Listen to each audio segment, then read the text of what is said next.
Hello everyone, I am the Weather Dude. Welcome back, and today we're going to be taking a look at a disturbance in the North Atlantic this time. We already talked about the Pacific, so if you haven't seen the disturbance on that, be sure to go check it out after this video. But we're going to be talking about the disturbance in the North Atlantic today that just got recognized by the National Hurricane Center.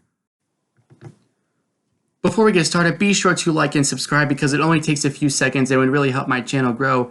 And also be sure to watch the whole video so you get the most out of this weather forecast. And we're going to get started by looking at the disturbance that just got recognized about 8 o'clock this morning by the National Hurricane Center. And it's a non-tropical area of low pressure that is formed off of a decaying frontal boundary that's pretty much sitting here. So the low kind of formed off of that and is drifting away from it as we speak. And is moving south, maybe southwestward. There was an area of concentrated showers and storms over the eastern portion of the system. So that's key because it's a little bit disorganized right now. Although it does say that the National Hurricane Center says that we have marginally favorable conditions for development, meaning not necessarily 100% conducive, but yeah, okay, with time it could develop. So it's going to be drifting southward over warmer waters over the next couple of days. And notice that the chances for development in the next 2 days and the 5 days are identical, meaning it could pretty much develop anywhere within that time frame. Now, key note, it is moving southward, which means it's going to be moving through warmer waters. But also, like I said earlier in my when I was talking about Invest 96E in that other video, that sometimes when in the northern hemisphere, when storms move south, they can like lose their they can lose their organization, which is why I strongly believe that at this time, if it does develop, it could be fully tropical, but I think this could be a subtropical storm or a subtropical depression, maybe if it were to develop. But also notice it's moving right in the direction of Bermuda. I'm sorry. So Bermuda, small place, definitely should be watching out because obviously a big rise in, not that it's going to be a hurricane when it hits you in Bermuda, but I mean, definitely be aware because any increase in moisture could lead to flooding, of course, gusty winds at the very least as well. Oh, we know that could be coming. So with any thunderstorm. So looking at this on a satellite, you could see it pretty clearly, right? First, we have like this upper level low, if you will. It's kind of like helping to drag the system down as well. Here's the front that it just broke off of. So it's moving in this direction right here. And you can see the low on the National Hurricane Center sitting at about, I would say 62 or 63 west and maybe 37 or 38 degrees north. So on the satellite, that's probably around here somewhere. All right, so there's your kind of like convection associated with it. Maybe some more convection over on this side as well. All right, now notice how the funnel of clouds is going this way, and that's the direction that the low is going to be moving in, kind of like in this direction here. All right, no really clear evidence of there's like a non-tropical area, broad low pressure. This could be a surface low, but a very weak surface low that we have seen develop right now. So if we were to look at our sea surface temperature anomalies, that is one thing. Now I'm going to be talking about one thing that's going to be helping the system maybe within the next 12 to 24 hours from now. All right. Now you can see that in the northern Atlantic area, we do see above average water temperatures, but what you also notice is the Gulf Stream. And the Gulf Stream pretty much runs like this, and you know that waters in the Gulf Stream can get pretty warm even far north in latitude. So this system is about to cross the Gulf Stream, right? Because the Gulf Stream, if I were to draw it on here, is pretty much, I would say like right in this zone here approximately. So the low is pretty much about to cross that. All right, now once it crosses that, it can get a little boost from the warmer water there. That's an important thing to note as well. Sea surface temperature trends over the past 7 days. All right, again, pretty much where it is right now. I would say up here.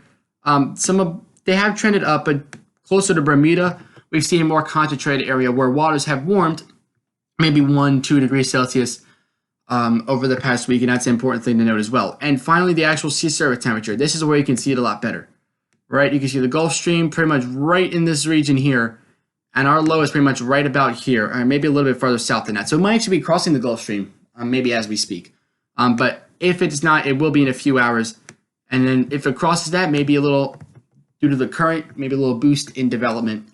And we could see like a rise in thunderstorm activity, maybe pretty soon if it were to cross that Gulf Stream. But again, pretty much crossing over it right now. So we'll see what happens here. You can kind of see, we did see a little flare-ups of thunderstorms around it, right? Because it's getting near there, but the thunderstorms sometimes can blossom, then they rain themselves out, then they have to re-blossom again.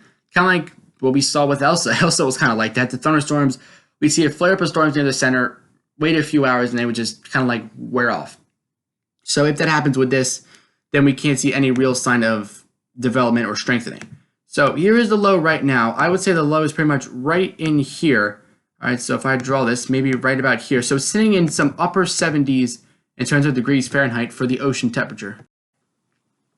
All right, so you can see 77-degree waters, maybe 76, but here, just to the south, in the direction that it's moving, is the Gulf Stream, and the waters jump up to 80 to 81.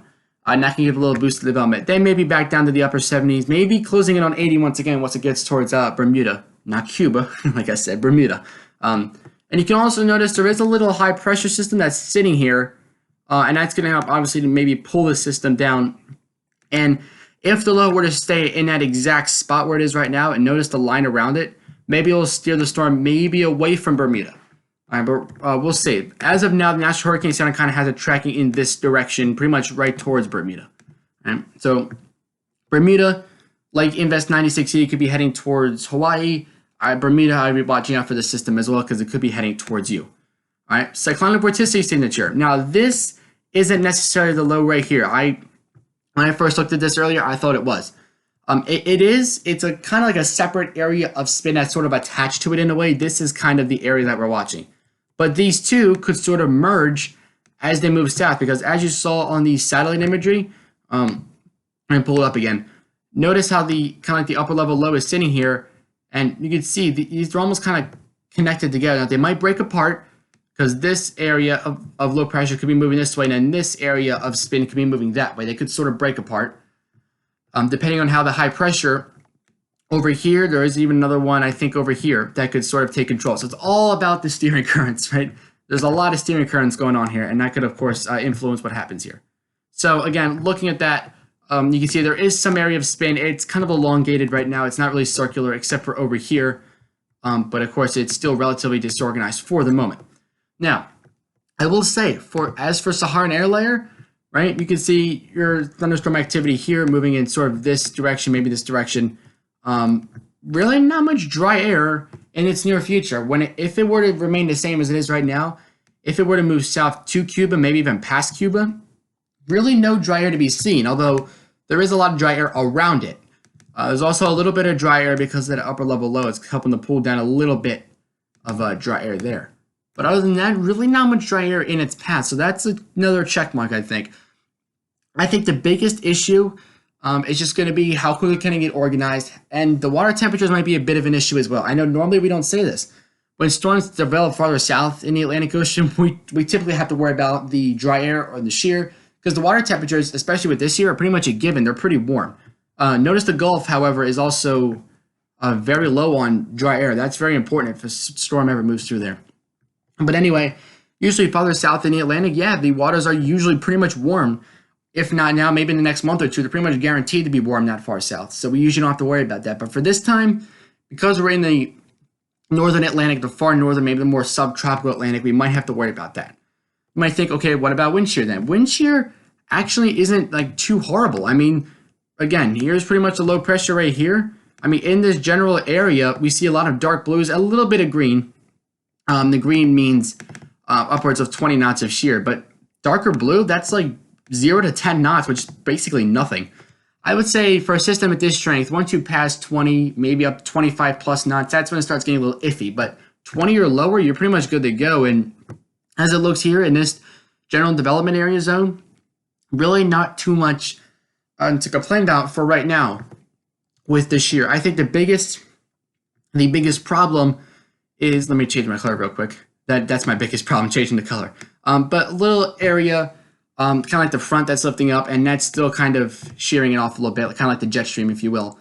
So there's a lot of shear up there that's still kind of taking it away a little bit. But once it drifts south, it'll move away from that, intense area of wind shear. All right, and here's a look at the precipitable water. All right, you can kind of see how it's sort of moving south. These are kind of like dip south of the last frame there. So there's your rotating area of moisture in the precipitable water loop. Pretty high on the scale, I would say, in terms of moisture. Obviously, Florida's getting some thunderstorms. If you might have saw it on the satellite loop earlier, You can see it right there. It's some more thunderstorms heading towards Florida. And of course, got to watch for that activity coming off of the coast of Africa. But for what we're watching right here, as what the National Hurricane Center is watching, is that little area of spin up there. All right, looking at the models. Now, I will say, semi-spoiler alert, the models aren't really doing too much with this. Now, that could be because the system just came out, and these model runs are from earlier this morning, so that could be the reason. Also because they just may not strengthen all that much. I mean, you can see the GFS model, right? Now, they have the two kind of like areas of convection, if you will, kind of sort of combining and then moving southwest, right? Not very strong, all right, but still moving towards the southwest. Then the high kind of develops and it just pretty much just gets yeeted off to the north and east. I mean, you can see it right here. It's really not much left of it, but sort of a high pressure develops, and you can tell by the spin around it. The arrows are pointing kind of like in this direction, and it just gets pulled out to sea. That could happen. I mean, that's certainly what the GFS is pointing out. And very weak storm, they'll just fizzle out by then.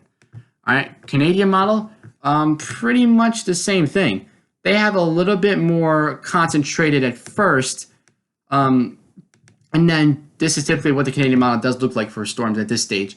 The moisture or the convection will get, the energy will get shrunk out a little bit more, so it's not as circular, it's not as tropical-like, and then it just gets kind of like flung out to sea, as you already saw with the GFS model. And finally, with the European model here, really not much either. I mean, you can see the low is pretty much right about here, about 48 hours. It looks a little bit concentrated, right? But then you're going to notice it's just going to get flung out to sea. Boom. All right. Kind of breaks apart. Very weak energy here. Very weak energy there. It looks like it looks similar to any other piece of energy you see in the entire Atlantic Ocean. It looks so similar. So really nothing different. Like nothing that really attracts the human eye when you're watching this. So we'll watch this for development. Conditions look okay. I would say the biggest problem as for right now is probably the water. Maybe the shear might become a problem further down the road, because the shear we know can change pretty quickly. We've seen that. So we have to watch all the systems for development. We got 2 in the Pacific. We got 1 in the Atlantic, because of course we're going a little bit quiet after Elsa in the Atlantic. So definitely watch out for some more development. So thank you guys for watching. I am the Weather Dude signing off. Till next time, I will catch you guys in the next video.